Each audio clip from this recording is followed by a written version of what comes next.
Il en fut ainsi entre Rome et Carthage dans l'Antiquité. Entre ces deux empires, il y avait une lutte acharnée pour la suprématie en Méditerranée. 3 guerres les opposèrent sur près de 100 ans.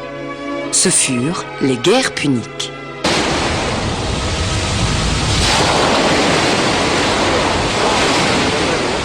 La première guerre punique avait été donc à l'avantage de Rome, et elle avait duré 23 ans, et elle avait eu pour conséquence d'occuper pour Rome la partie sicilienne ainsi que la Corse et la Sardaigne, repoussant ainsi Carthage, ou éloignant Carthage de la péninsule italique. La deuxième guerre punique fut déclenchée en 218 avant Jésus-Christ. Elle fut surtout voulue par Hannibal pour laver l'affront infligé à Carthage, suite à sa défaite face à Rome lors de la première guerre punique. Le rêve d'Hannibal fut de mettre fin à la suprématie de Rome, qui représentait une menace sur sa ville natale, Carthage.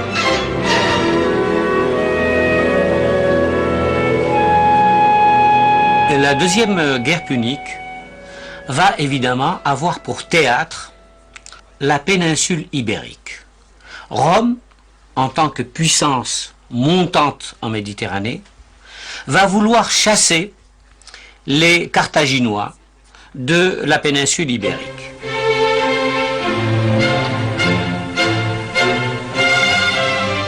Pour déclencher cette guerre, Hannibal commença par assiéger et attaquer Sagonte, une ville située en Espagne, alliée de Rome.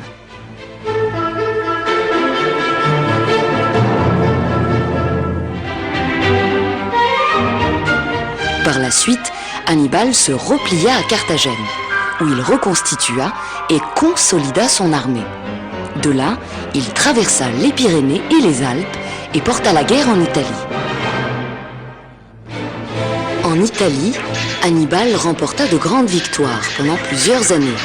Il envisagea même d'assiéger Rome. Mais les Romains contre-attaquèrent et lui firent subir de grosses pertes.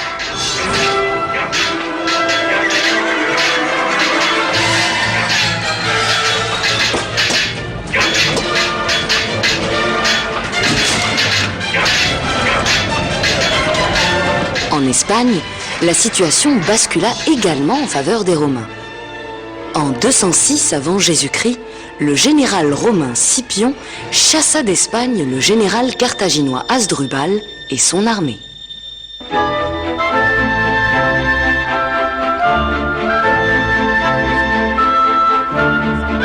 Et c'est précisément à cette époque-là que l'histoire commence à nous renseigner sur les royaumes berbères antiques de l'Afrique du Nord. Mais ce qui est certain, c'est que ces royaumes berbères étaient déjà bien établis à une époque très très lointaine, bien avant l'apparition de Carthage. Ce qu'il faut savoir, c'est que donc, au IVe siècle, on reconnaît déjà l'existence de 3 royaumes berbères. Il y a les Maures, dit les Mauroussis, il y a les Massaïciles et les Massiles. Donc déjà, ces royaumes berbères occupaient un territoire très très très vaste de l'Afrique du Nord. Donc ces 3 royaumes berbères, leur territoire s'étalait des rivages de l'Atlantique, donc le Maroc, à l'ouest, jusqu'aux frontières de l'État carthaginois à l'est.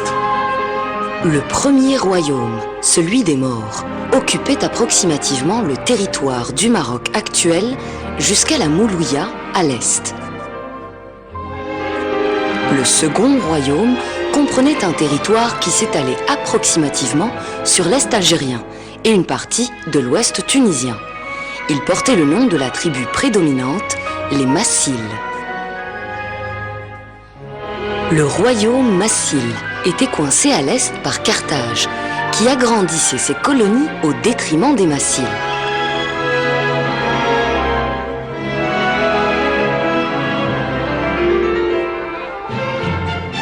À l'ouest, son puissant rival Syphax ne cessait de le harceler et de grignoter de ses territoires et de finir plus tard par s'en emparer. Le royaume des Massiles était dirigé par le roi Gaïa, dont on sait peu de choses. Gaïa existait en tant que roi au début de la deuxième guerre punique, à savoir vers 220 avant Jésus-Christ. Le seul texte de Douga où il est question donc de Massinissa, de son père donc Gaïa, et où porte le titre de roi. Après, disons, un passage d'inimitié ou de rivalité avec Carthage, Gaïa va se mettre à l'alliance avec Carthage.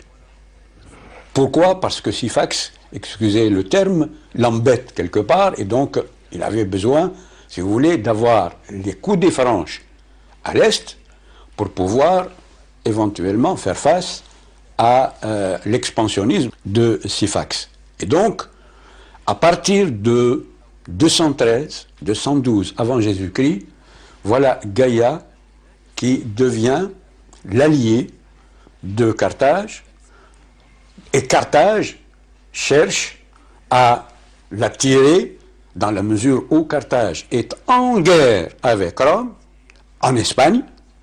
Elle avait besoin de renforts, et donc les armées ou des troupes de Gaïa vont servir d'appoint à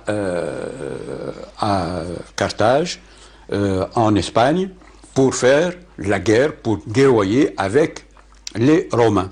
Et c'est dans ce cadre que le fils de Gaïa sera à la tête de ce corps expéditionnaire. On peut bien parler d'un corps expéditionnaire massile numide en Espagne, faisant la guerre aux Romains.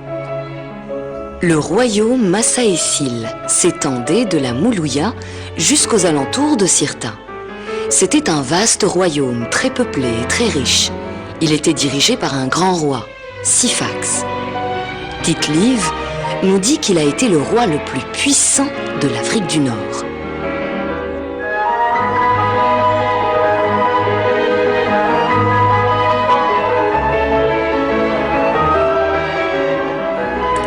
Le royaume Massécile était le plus puissant royaume de l'Afrique du Nord. Cela veut dire que, et par son étendue, et par la fertilité de ses terres, et par l'étendue de sa côte, donc le nombre de ses ports, on pouvait considérer que le royaume des Masséciles était le royaume le plus important à cette époque-là. Un royaume important qui avait pour capitale Siga, située à l'ouest de la Massaécilie, sur les bords de la Tafna. Sa première capitale fut Siga, et par la suite, on verra qu'avec les différents affrontements avec le royaume des Massiles, il a pu acquérir la ville de Cirta, donc Constantine, qui est devenue par la suite la deuxième capitale du royaume des Massaéciles. Siga occupait une position stratégique par rapport à la mer et à l'Espagne. Elle était située sur une colline, non loin de l'embouchure de la Tafna. Un avantage important s'offrait à la ville de Siga pour la navigation antique. C'est sa proximité avec l'Espagne.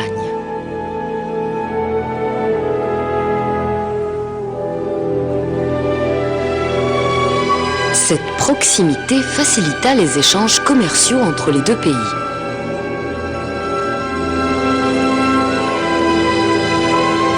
Les produits exportés vers le sud de l'Espagne étaient le blé, le vin et l'huile d'olive pour l'essentiel.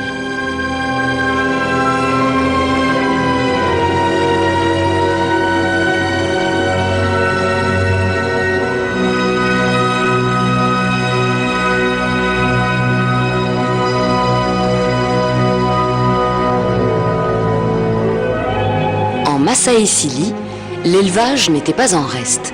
Bovins et ovins représentaient une importante activité dans l'existence des Massaéciles. C'était une activité qui permettait de satisfaire certains besoins nécessaires à la vie quotidienne des populations.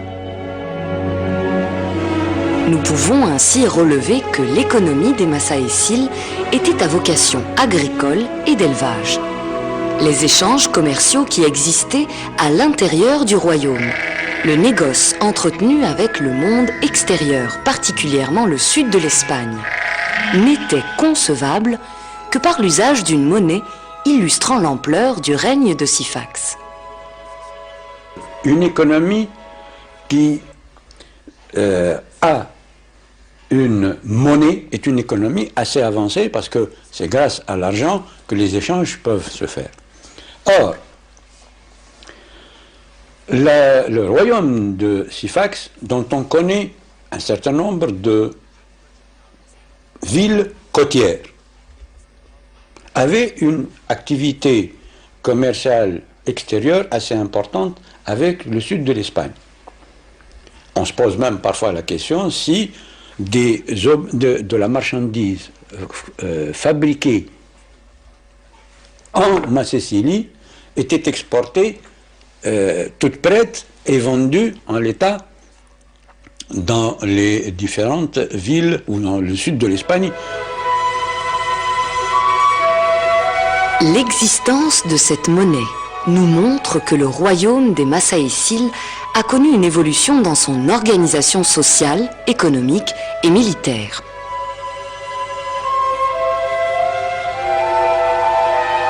Elle montre également l'ouverture de ce royaume au commerce méditerranéen, grâce à ses nombreuses villes côtières dans lesquelles Carthaginois, Ibères ou Romains venaient échanger leurs produits. Et nous savons qu'il y avait deux séries de monnaies. Une première série où on montre un roi avec une lance et une baguette,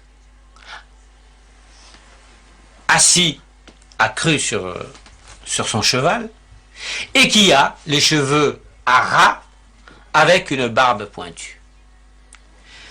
Puis, nous avons affaire à une deuxième série de monnaies où on voit ce roi avec une barbe ronde, avec un diadème qui ceint son front, sa tête.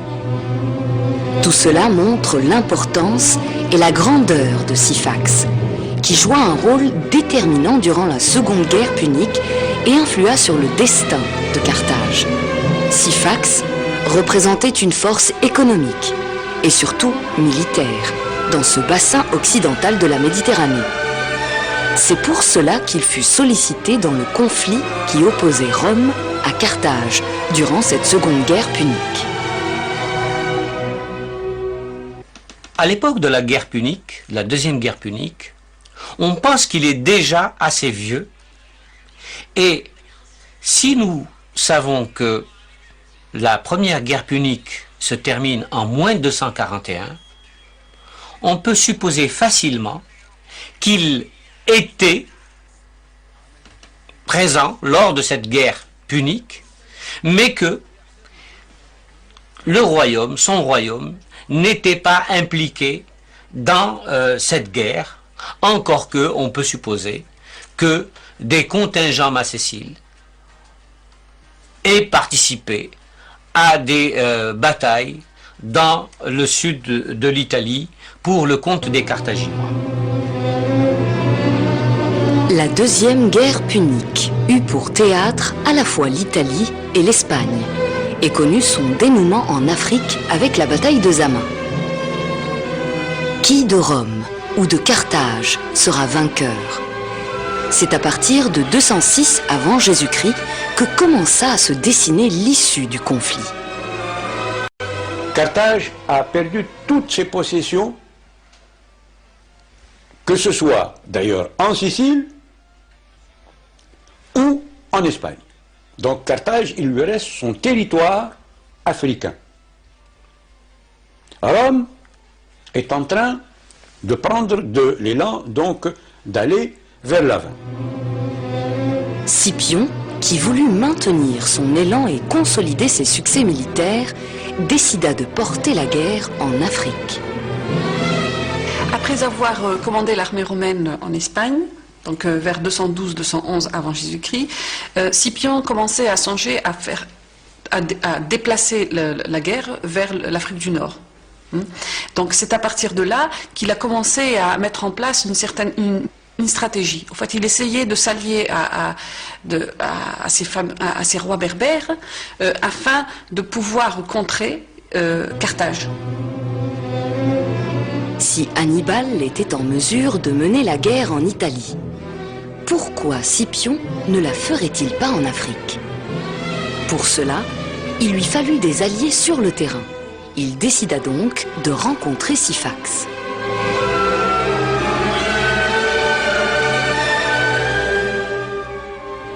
Syphax, lui, est en train de regarder les choses, donc de suivre le développement, et il s'adapte à cette nouvelle situation où il y a pratiquement un renversement de la situation diplomatique mondiale.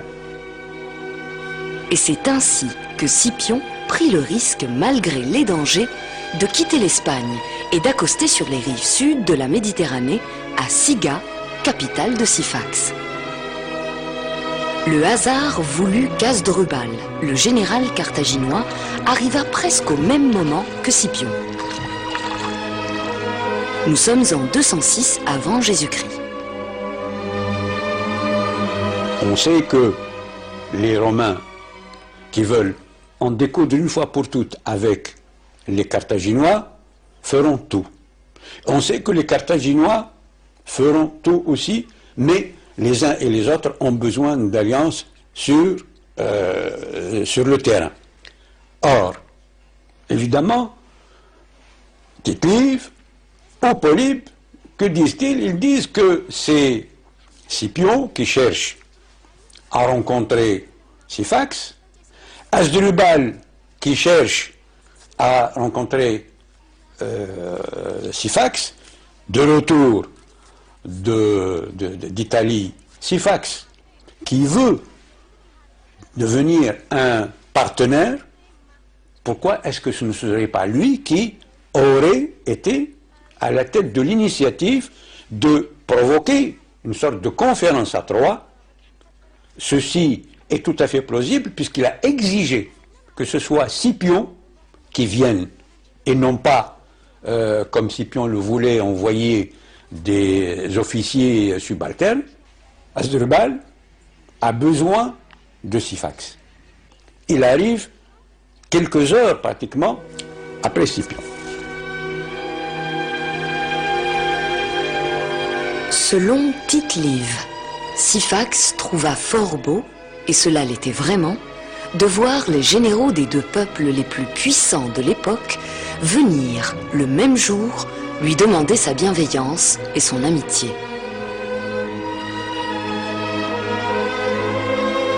Syphax leur offrit l'hospitalité selon les règles et les coutumes du peuple berbère.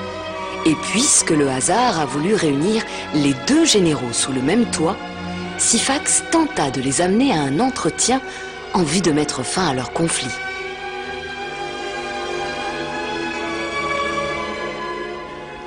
Syphax veut lancer une sorte de conférence à Troie avec comme idée fondamentale: on se met d'accord, vous les Romains, vous restez chez vous, les Carthaginois sont chez eux puisque les Carthaginois c'est fini avec l'Espagne, et moi je suis un agent de paix, si vous voulez, et donc je milite avec les uns et les autres. La conférence tripartite qui se tient à Siga en moins 206 montre combien la ville ou le soutien de Syphax était important pour les deux parties au conflit. Scipion refusa cette conférence de paix à Troie, n'étant pas mandaté par le Sénat pour discuter des affaires de l'État. Par contre, Scipion ne trouva aucune objection à se mettre à la même table qu'Hasdrubal. Un dîner offert par le roi réunit Scipion et Hasdrubal, qui prirent place sur le même lit. Le succès diplomatique de Syphax fut immense.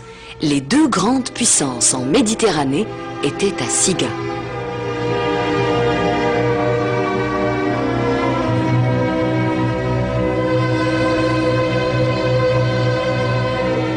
Scipion quitta Siga sans avoir eu un accord définitif, mais obtint une certaine promesse de la part de Syphax, disant qu'il pouvait compter sur lui.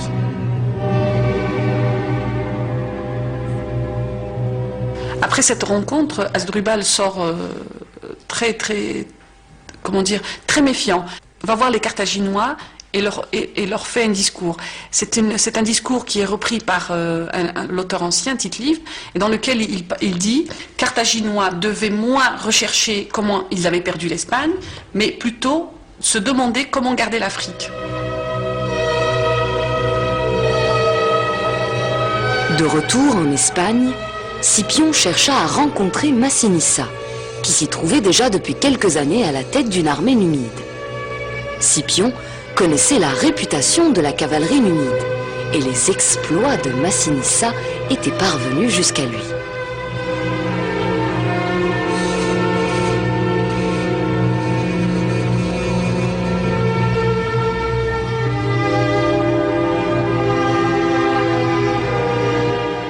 Il fallait pour Scipion un allié africain qui connaisse très bien le terrain, qui puisse approvisionner les troupes romaines et qui puisse être d'une aide essentielle pour l'issue de la bataille. Et c'est dans cette perspective que Scipion essaye ou prend contact avec Massinissa, qui se trouvait à l'époque, justement, en Espagne, et qui combattait pour le compte des Carthaginois. Scipion le fait approcher et lui promet de l'aider pour le royaume des Massiles,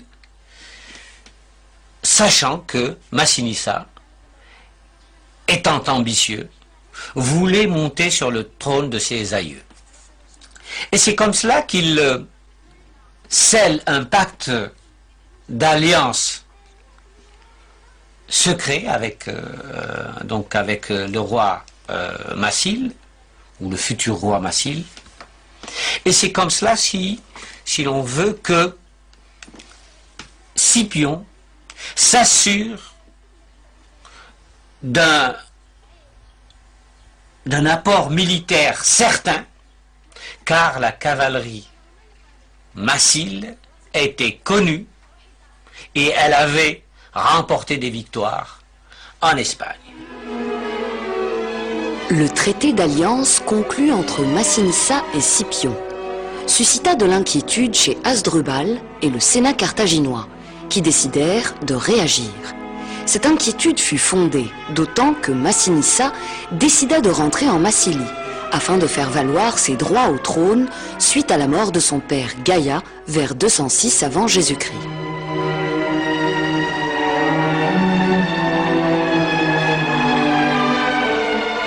Hasdrubal s'inquiète et il finit par comprendre que Syphax joue un très grand rôle avec Scipion, et il préfère à ce moment-là de gagner sa confiance en lui proposant en épouse sa fille Sophonisbe. Pour sceller cette alliance de Syphax avec Carthage, elle a été mariée à Syphax. Syphax ne devait pas être dans son premier âge. Mais, et elle, semble-t-il, n'avait pas atteint encore les 20 ans. Elle devait être beaucoup plus jeune. Mais ça n'étonne pas. Jusqu'à il n'y a pas longtemps, on pouvait marier les filles à 13 ans. Donc il n'y a pas de raison pour que la Sophonisbe n'ait pas donc subi la même situation. Sophonisbe, fille du général en chef Hasdrubal, avait bien des qualités. Elle était musicienne et jouissait d'une grande instruction. À l'origine, selon Appien, Sophonisbe aurait été promise à Massinissa, car les deux familles étaient très proches l'une de l'autre. Charles Saumagne dit « Si les Carthaginois n'avaient pas commis une lourde erreur de diplomatie matrimoniale, Massinissa aurait soutenu Carthage contre les Romains, et l'appui de son bras et de son génie aurait peut-être fait dévier le cours de l'histoire. »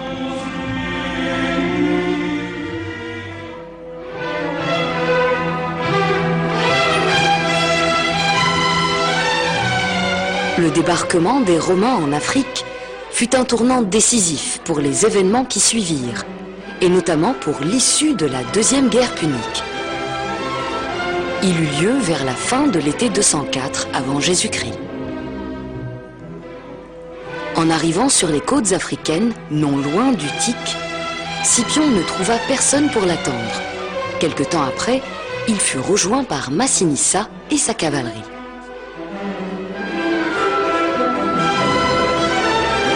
Et de nouveau, Syphax, espérant toujours jouer ce rôle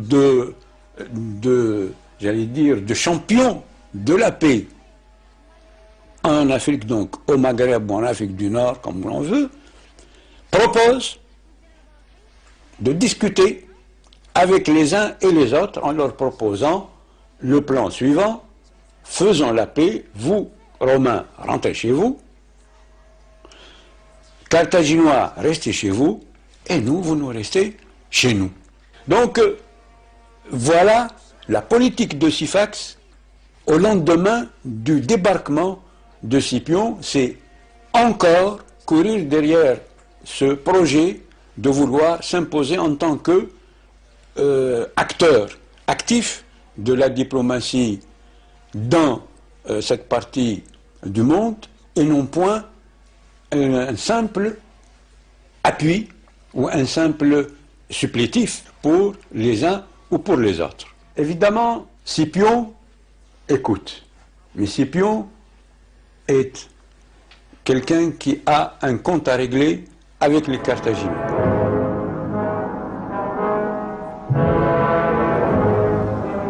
Les camps d'Hasdrubal et de Syphax n'étaient pas loin de celui de Scipion. On dit qu'ils avaient été construits presque entièrement en bois. Pendant que se déroulaient les négociations, les Romains préparaient un coup qui allait coûter cher à Syphax et ses alliés les Carthaginois. Les espions de Scipion relevaient les plans des deux camps et la manière dont ils étaient gardés. Ces renseignements donnèrent l'espoir à Scipion d'incendier les camps ennemis à la première occasion.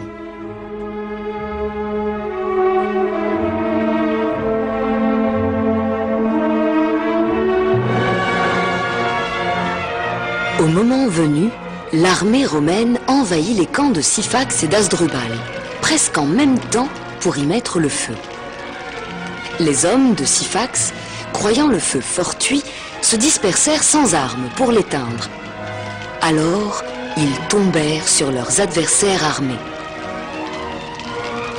Dans le camp d'Hasdrubal, les Carthaginois crurent aussi que le feu était un fait du hasard. À leur tour, ils tombèrent sous les coups des Romains.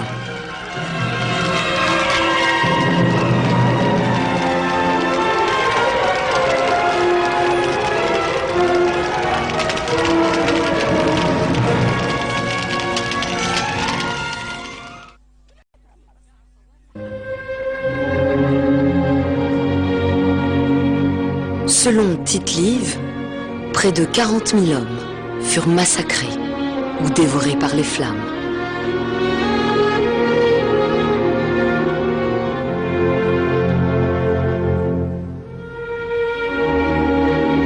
Une grande partie de l'armée de Syphax et de Carthage est anéantie. Syphax, dans un premier temps, essaye de retourner chez lui à Siga. Mais les Carthaginois l'en dissuadent en lui disant que ils ont reçu des renforts ibères et macédoniens qui vont permettre de renforcer cette armée. D'un autre côté, Syphax savait que c'était à la suite d'un incendie, non d'un combat loyal, qu'il avait subi un tel désastre. Seul était vaincu à la guerre celui qui était battu par les armes, disait-il.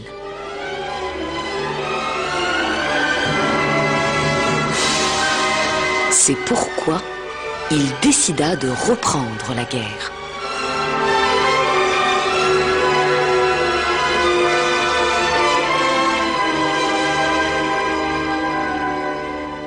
Et c'est comme cela que, de nouveau, Syphax revient et s'engage dans cette fameuse bataille de Zama, qui a lieu un 19 octobre 202, moins 202, avant l'ère chrétienne, où, malgré la présence d'Hannibal, et malgré la présence donc de 800 éléphants, il est défait, et évidemment, il est fait prisonnier et emmené à Rome, où il va mourir, traité comme un roi, parce que il avait été tout de même un grand négociateur et il était à la tête d'un puissant royaume. Suite à la défaite de Syphax, Massinissa récupéra le royaume de son père Gaïa et le reste de la Numidie. Il rentra dans sa capitale, Cirta. Là, il trouva Sophonisbe, que les Romains réclamaient en tant que prisonnière de guerre.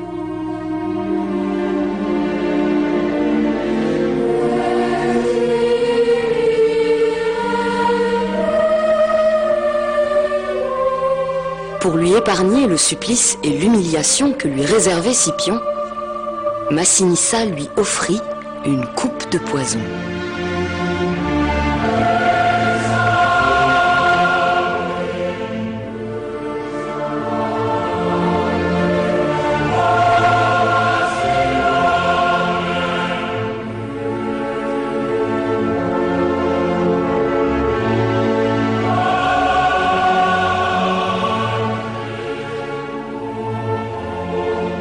Les auteurs anciens ont beaucoup parlé de Sophonisbe, puisqu'elle représente vraiment cet exemple de femme qui a joué un très grand rôle dans l'histoire de l'Afrique du Nord, une femme qui a pu prendre des décisions, qui a fait faire prendre des décisions politiques très importantes également pour le destin de Carthage et de l'Afrique du Nord.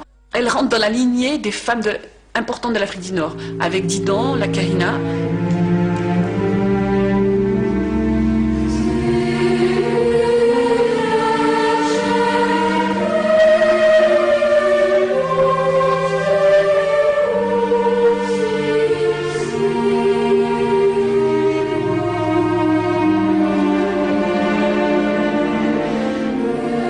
Syphax mourut en Italie en 202 avant Jésus-Christ. Syphax est un grand personnage qui a joué un très grand rôle dans l'histoire de l'Afrique du Nord durant le troisième, on va dire le IIIe siècle. C'est un personnage qui a certainement laissé beaucoup de vestiges, qu'ils soient des vestiges écrits ou des vestiges archéologiques, qu'il faut savoir chercher afin de pouvoir donner la place qu'il faut à un personnage éminent et incontournable. On peut classer Syphax dans la lignée des grands Agélides. Bien sûr, nous ne le savons pas.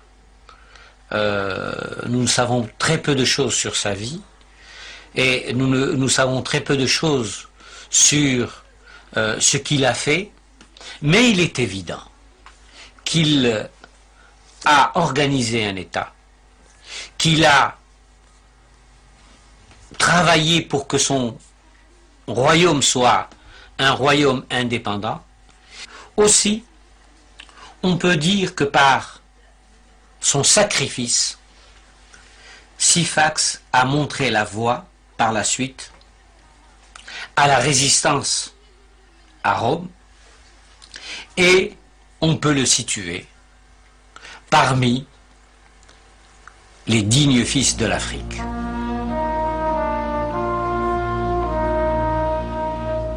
Le mausolée de Takembrit se dresse sur une colline au-dessus de la Tafna.